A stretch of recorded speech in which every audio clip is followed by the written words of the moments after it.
Hii ni ziara maalum. Tulikuja Arusha kwa ziara ya mkutano wa IPU ambao utafanyika tarehe 5 mpaka tarehe 9 na Mheshimiwa Rais Daktari Samia ndio atakayofungua.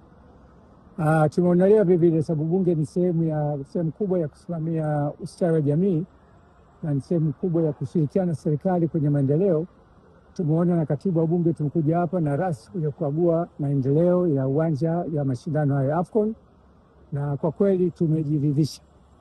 Hatua waliofikia ni asilimia zaidi ya 86 na wanategemea by Novemba mwaka huu ukabidhi uwanja huu kwa serikali ukiwa tayari umekamilika kwa kuweza kuchukua washabiki zaidi ya 35 ambao tutaingia ndani, na kutakuwa na maeneo maalum ya track za kukimbilia.